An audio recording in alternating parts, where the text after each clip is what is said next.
Padmesh news में आपका स्वागत है। सबसे पहले रुक करते हैं आज की हेडलाइंस पर।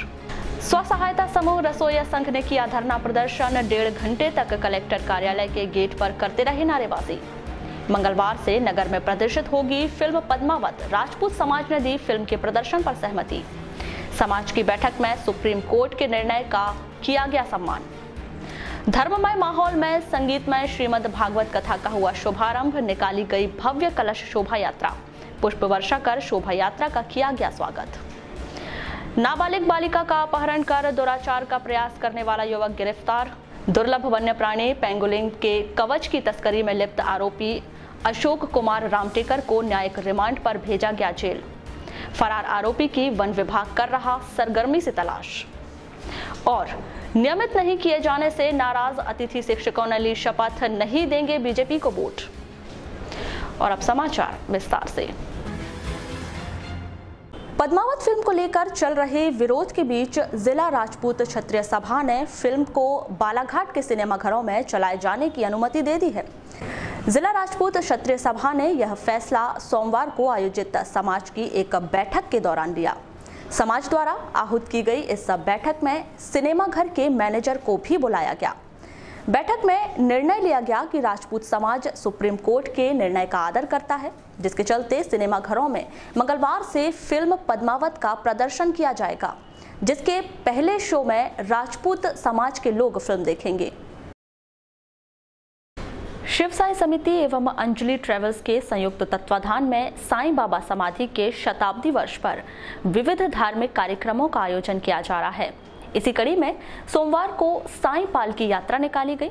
यह शोभा यात्रा नगर के आजाद चौक से आरंभ की गई, जो नगर के प्रमुख चौक चौराहों का भ्रमण करते हुए शिव साईं मंदिर पहुंची, जहां साईं बाबा को चादर अर्पण कर कार्यक्रम का समापन किया गया।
शिक्षा विभाग में नियमित न किए जाने से नाराज अतिथि शिक्षकों ने भारतीय जनता पार्टी को अब वोट न दिए जाने की कसम खा ली है।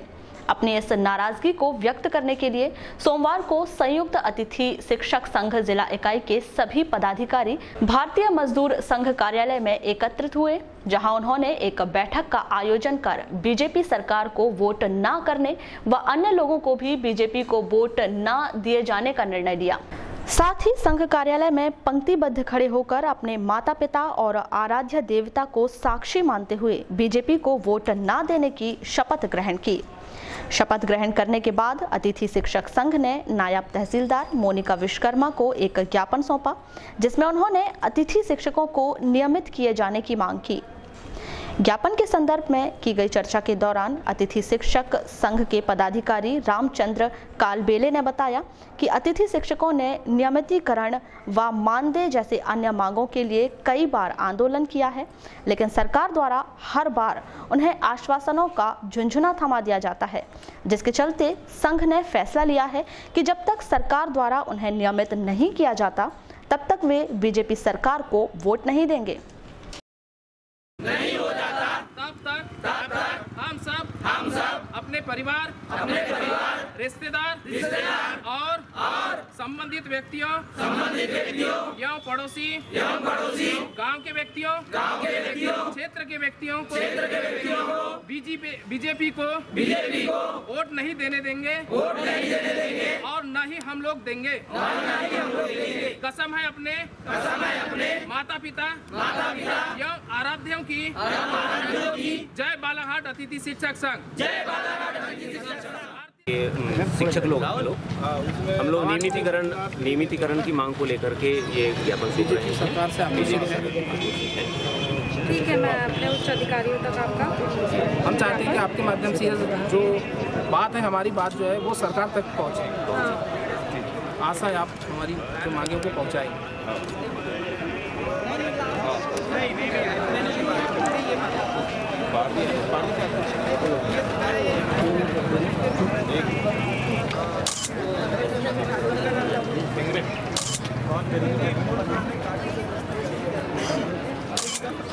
हमारी मांग छोटी सी मांग है बस आपके बीच में।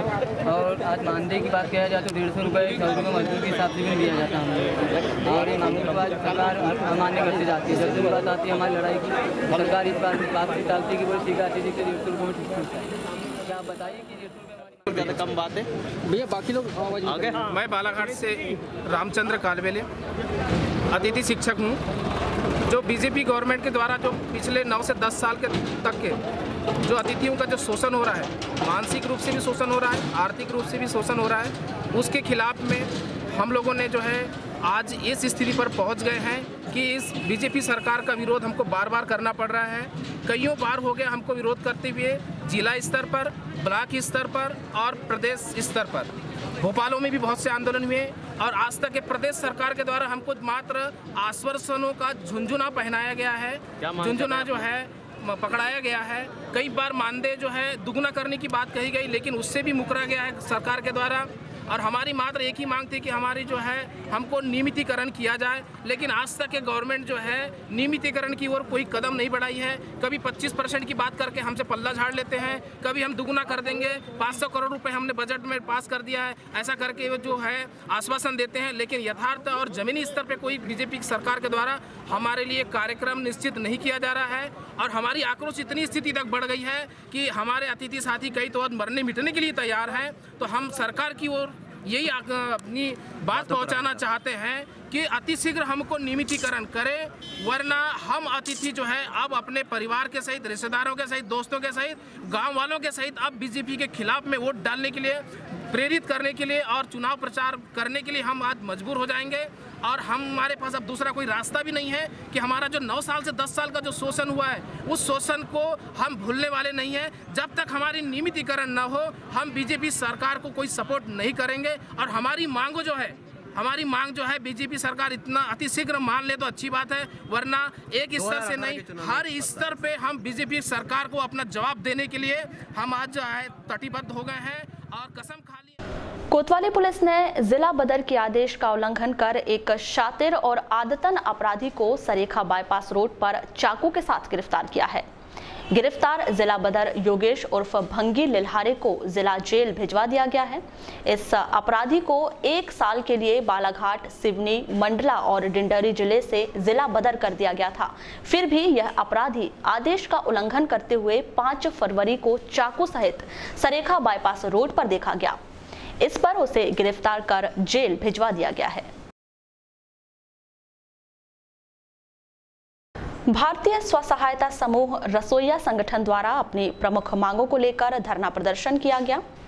भारतीय मजदूर संघ के नेतृत्व में किए गए इस आंदोलन के तहत सबसे पहले बस स्टैंड में एक सभा का आयोजन किया गया। इस सभा में स्वसहायता समूह रसोइया संगठन द्वारा अपनी मांगों को रखा गया और केंद्रीय बजट में उनके लिए कुछ नहीं होने पर सरकार की तीखी आलोचना की गई।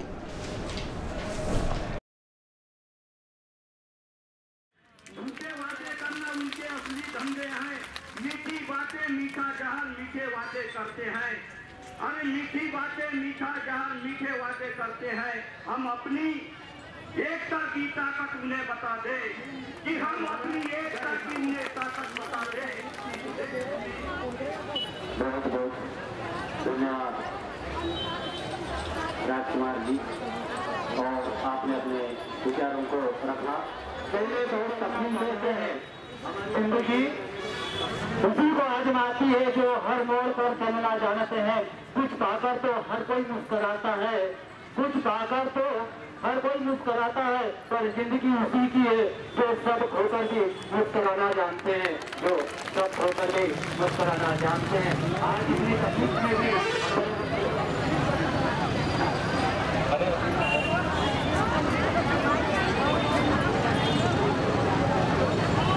क्या नाम पता है?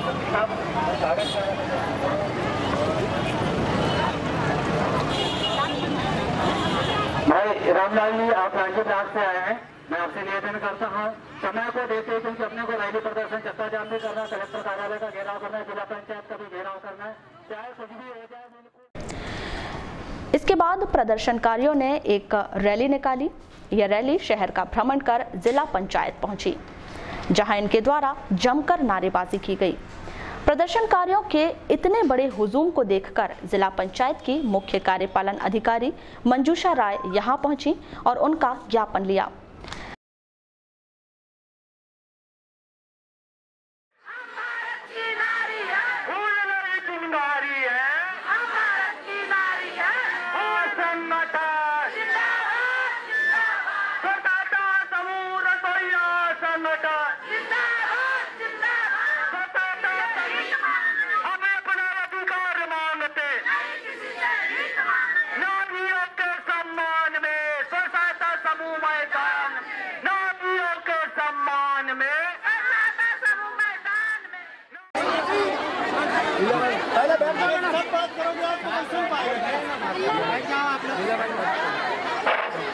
सभी माता बहनें बैठ जाए, जहाँ कहीं भी स्थान मिलता है बैठ जाइए।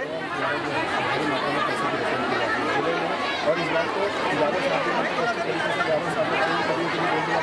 अभी तक चेंज 15 दिन में चेंज करने के बाद 15 दिन में चेंज और पूरे जिले से मैडम 150 लोगों की दस्तखतशुदा एफिडेविट में शपथ पत्र दिए हैं। पूरे कलेक्टर साहब के सामने बयान हो चुका है, कलेक्टर साहब का बयान हो चुका है, कलेक्टर साहब ने निर्देशित कर दिया। इसके पहले 20 बार हो चुका है। अब क्या है कि हम अनिश्चितकालीन हड़ताल करें, पूरा बंद कर देंगे, क्या मतलब है? यह 8वीं रैली है मैडम। अच्छा, मध्याह्न भोजन की जो शेष राशि है, जो शेष खाद्यान्न वो कब तक मिलेगा? जो इसका पहले का जो था यहां से प्रदर्शनकारी कलेक्ट्रेट पहुंचे, जहां उनका ज्ञापन लेने डिप्टी कलेक्टर पीयूष भट्ट पहुंचे, लेकिन हड़ताली महिलाओं ने उन्हें ज्ञापन देने से मना करते हुए कलेक्टर डीवी सिंह को ही ज्ञापन सौंपने की बात कही। इसी मांग को लेकर सभी प्रदर्शनकारी कलेक्ट्रेट कार्यालय के गेट पर ही बैठ गए और 1.5 घंटे तक नारेबाजी करते रहे। इसके बाद गेट बंद होने पर इन प्रदर्शनकारियों का आक्रोश और भी बढ़ गया। प्रदर्शनकारियों के आक्रोश को देखते हुए डीएसपी मोनिका तिवारी, एसडीएम केसी बोपचे और तहसीलदार एसआर वर्मा भी पहुंचे, लेकिन प्रदर्शनकारी नहीं माने। काफी देर बाद जिला पंचायत सीईओ श्रीमती मंजूषा राय वहां पहुंची और उन्होंने प्रदर्शनकारियों की मांगों को पूरी गंभीरता से सुनकर उनका ज्ञापन लिया। आपको बता दें, प्रदर्शनकारियों द्वारा निकाली गई रैली में कांग्रेस सेवा दल के जिला अध्यक्ष अनुराग चतुर्मोहता, शहर कांग्रेस कमेटी के अध्यक्ष श्याम पंजवानी, संयोग कोचर, अंजू कसार सहित अनेक लोग शामिल हुए। भारतीय मजदूर संघ के जिला अध्यक्ष राजेश वर्मा ने कहा कि यदि जल्द ही मांगे पूरी नहीं हुई तो अनिश्चितकालीन हड़ताल की जाएगी। वहीं स्व सहायता समूह रसोइया संघ की अध्यक्ष लीला नकपुरे ने कहा कि उनका मानदेय बढ़ाया जाना चाहिए।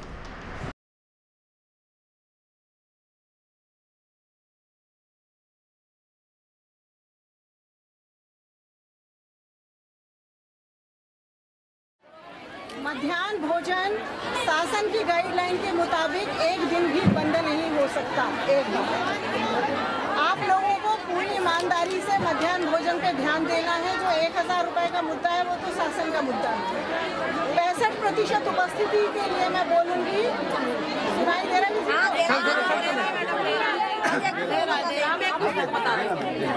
65% उपस्थिति के लिए मैंने बीच में निरीक्षण करवाया था। उसमें पता चला कि बच्चों की संख्या 45% ही आ गई, 40% ही आई। तो फिर हमें 65% उसको कंटिन्यू रखा। यदि बच्चों की संख्या वास्तविक तौर पे ज़्यादा होती है तो हम ज़्यादा राशन उपलब्ध करवा सकते हैं, लेकिन बच्चों की संख्या 65% से ज़्यादा नहीं होने की वजह से उतना ही राशन दिया जाता है। अब वो जो लेडी का प्रश्न है सांत्वना अग्रवाल का, उसकी फाइल मैंने नहीं देखी है। मुझे उसमें फाइल देखना है, क्या शपथ पत्र आए हैं, क्या होगा। वो शपथ पत्र को मैं देख करके 3 दिन में उसमें जो भी नियमानुसार कार्रवाई है वो कर दूंगी। ठीक है, जैसा हक और न्याय की बात है वो वैसा मैं कर दूंगी, लेकिन मैं 3 दिन में इसका फाइल का परीक्षण कर लूंगी, जो शपथ पत्र आए हैं उसको देख करके। गलत हमने 17 नवंबर को नई दिल्ली में हमने पूरे भारतीय मजदूर संघ के आह्वान पर करीब 20 लाख पूरे भारतीय मजदूर संघ से जुड़े हुए लोगों ने वहाँ पे हड़ताल किया था, और 2 लाख स्व सहायता समूह की रसोइया बहनें थी जिन्होंने हड़ताल किया था। नई दिल्ली में संसद का घेराव किए थे, जिस समय जो 18 तारीख को अरुण जेटली जी की अध्यक्षता में एक कमेटी का गठन किया गया, और 5 केंद्रीय मंत्री जो है उस कैबिनेट मंत्री जो हैं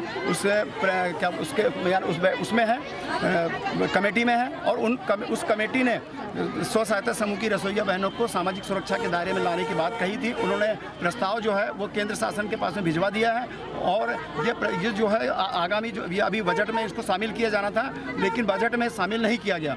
इस बजट का जो केंद्र शासन द्वारा जो बजट लागू किया गया है उसमें स्व सहायता समूह की किसी प्रकार से कोई मांगों को बजट में नहीं रखा गया है, इसलिए हम इस बजट का विरोध करते हैं, और भारतीय मजदूर संघ भी इस केंद्रीय बजट का खुला विरोध करता है। और माननीय प्रधानमंत्री जी से हम ये निवेदन करते हैं कि हमारी मार्च में जो है इस केंद्रीय बजट पे पूर्ण विचार करें, और पूर्ण विचार करके स्व सहायता समूह की रसोइयाँ और मजदूरों को कि अगर हमको 15 दिन में इस मांगे के ऊपर क्या चर्चा शासन कर रही है, हमको पुनः इसका 15 दिन के अंदर अगर हमको नहीं मिला तो हम 1 तारीख से अनिश्चित हड़ताल पे हम 15 दिन के लिए बैठेंगे। एक अग्रवाल मैडम को हटाने की और हमारा एक ये कहना है कि अगर 15 दिन के अंदर अग्रवाल मैडम नहीं हटी तो हम इसके लिए और विरोध करेंगे। हमको जो करना है हम वो करेंगे, क्योंकि सीओ मैडम अभी हमको जो बोल रही थी कि क्या हुआ और उसने क्या करी हमको बताओ, और 4 लोग को बुला रही थी, जबकि 4 क्या 20 लोगों का बयान हो चुका है। भोपाल से कमेटी आई थी और हम लोगों का बयान कलेक्टर ऑफिस में लिया गया था। किस कारण से हटवा रहे हैं उसको हटवा रहे हैं कि वो हमारी स्व सहायता समूह की जो भी रसोइया बहन है उनसे बिल्कुल खड़े मुंह बात करती है कि तुम क्या बिगाड़ लोगे, माइनस राशि के लिए जाते, आरओ के लिए जाते, कुछ बात के लिए जाते तो तुम क्या कर लोगे, आप बताइए मेरे को। नगर के शासकीय उत्कृष्ट विद्यालय मैदान में 7 दिवसीय संगीतमय श्रीमद् भागवत कथा का धर्ममय माहौल में शुभारंभ किया गया। इस धार्मिक कार्यक्रम के अवसर पर नगर के नए राम मंदिर से कैबिनेट मंत्री गौरीशंकर बिसेन के नेतृत्व में भव्य कलश शोभा यात्रा निकाली गई। इस यात्रा में बड़ी संख्या में श्रद्धालु जन शामिल हुए। यह शोभा यात्रा नगर के प्रमुख मार्गों का भ्रमण करते हुए कार्यक्रम स्थल पहुंची।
इस भव्य कलश शोभा यात्रा का जगह जगह पुष्प वर्षा कर भव्य स्वागत किया गया।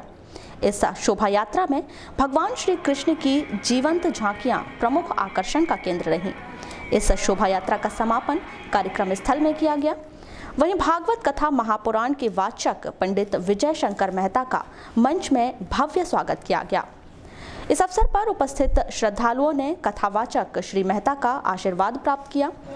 पंडित श्री मेहता ने कथा के पहले दिन स्वयं को जानने की कला बताई वहीं श्रद्धालुओं के लिए विशाल भंडारे का आयोजन किया गया, जहां सैकड़ों की संख्या में लोगों ने महाप्रसाद ग्रहण कर पुण्य लाभ अर्जित किया।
हम सौभाग्यशाली हैं कि आज से 7 दिन इस कथा का श्रवण करने के लिए एकत्रित हुए हैं।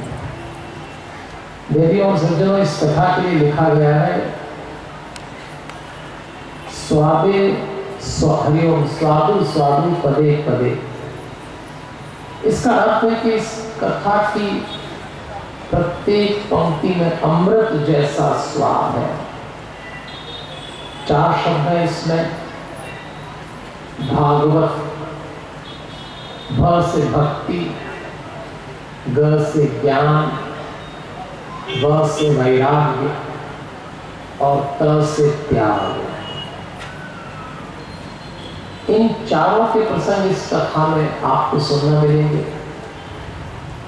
लेकिन भागवत का एक और अर्थ होता है, भागमत। ये भी है, पर मन से आदमी बहुत भागता है। आपका जो मन है अभी कहीं पंडाल के बाहर जाएगा, फिर लौट के आएगा, फिर जाएगा। जिस कथा को आप सुन रहे हैं इसको संसार भागवत महापुराण के नाम से जानता है।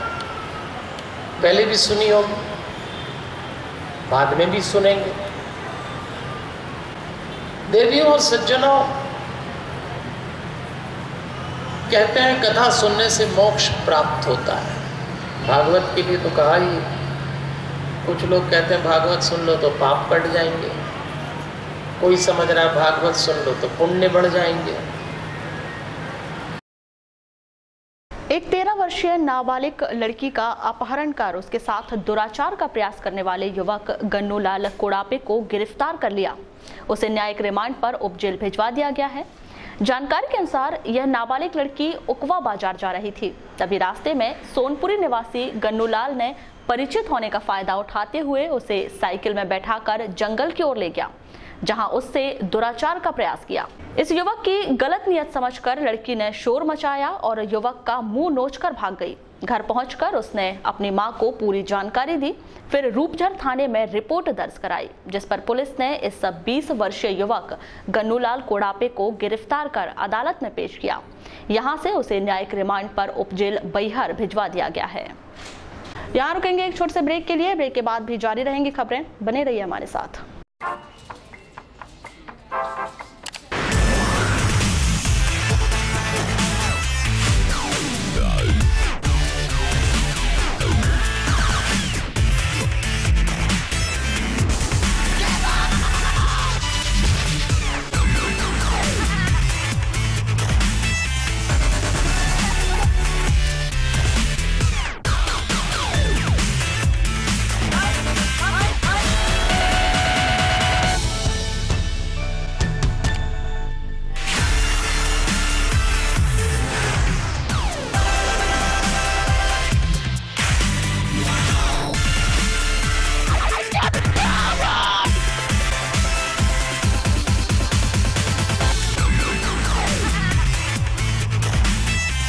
देश और दुनिया का सच उजागर करता है बालाघाट एक्सप्रेस, एक अखबार संपूर्ण परिवार।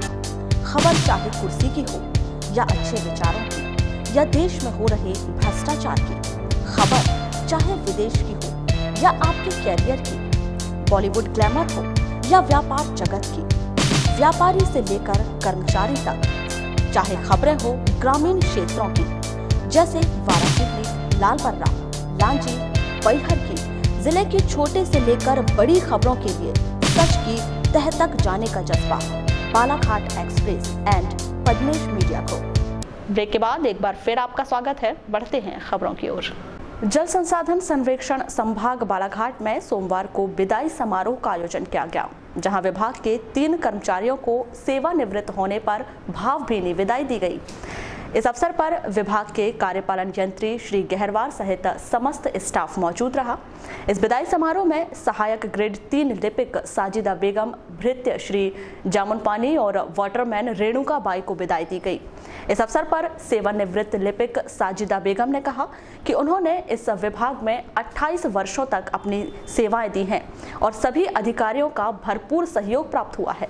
वहीं कार्यपालन यंत्री श्री गहरवार ने अपने विचार कुछ इस प्रकार व्यक्त किए।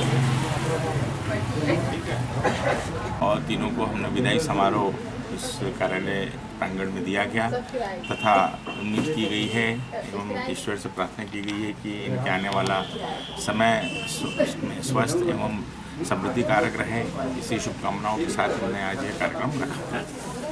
यही काम किया।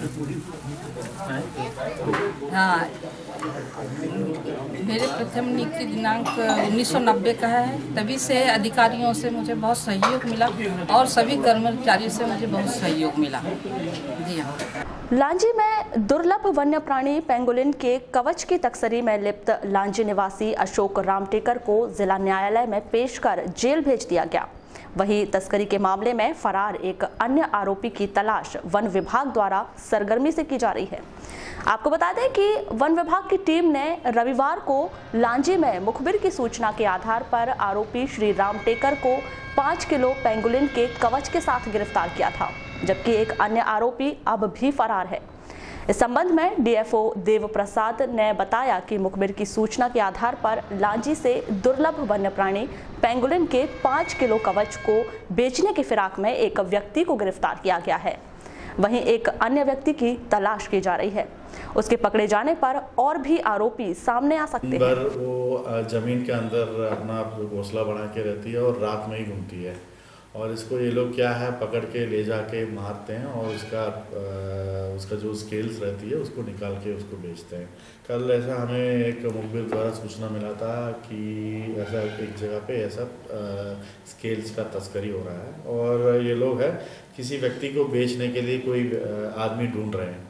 तो फिर हम लोगों ने इन लोगों से संपर्क किया और पता किया कि कौन है, कहाँ क्या आ रहे हैं करके मुखबिर से कुछ हमें सूचना मिलने पर कल एक व्यक्ति है, एक जो सीमेंट जो प्लास्टिक शीट जो बैग रहती है उसमें 2.5 किलो की 2 बैग लेके आए हुए थे और इसको ले जाके कहीं बेचने का कोशिश कर रहे थे। फिर उस व्यक्ति को पकड़ लिया। लाखों में हो सकती है, मतलब एग्जैक्टली बता नहीं सकता कि मतलब कितने में होगी। वारासिवनी में 5 फरवरी को सहकारी बैंक से जागरूकता रैली निकाली गई। बैंक के महाप्रबंधक PS धनवाल और शाखा प्रबंधक विजय मिश्रा की प्रमुख उपस्थिति में जागरूकता रैली निकाली गई। रैली के दौरान विभिन्न चौराहों पर नुक्कड़ सभा भी हुई। इसमें बचत अमानत पखवाड़े की जानकारी दी गई।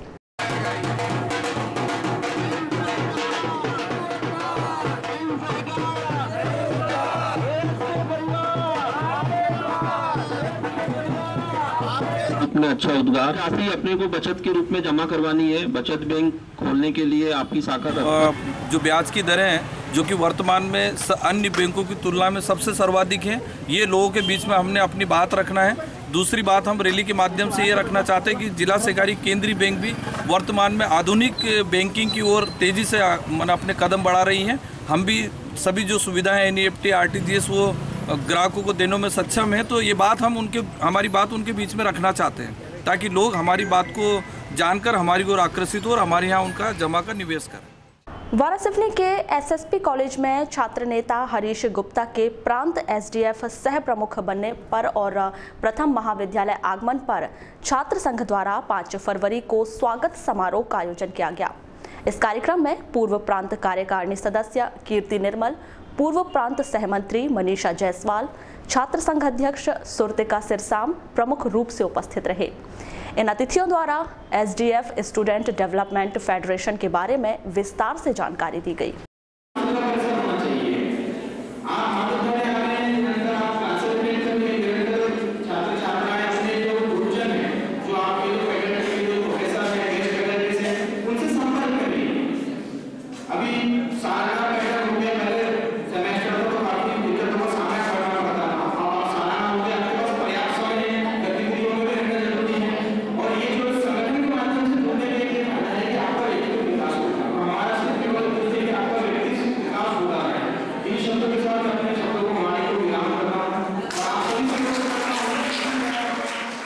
वारासिवनी नगर पालिका द्वारा नगर को स्वच्छ बनाए रखने के लिए सभी संभव उपाय किए जा रहे हैं। इसी सिलसिले में नगर पालिका अध्यक्ष विवेक पटेल द्वारा वार्ड नंबर 9 में डस्टबिन का वितरण किया गया।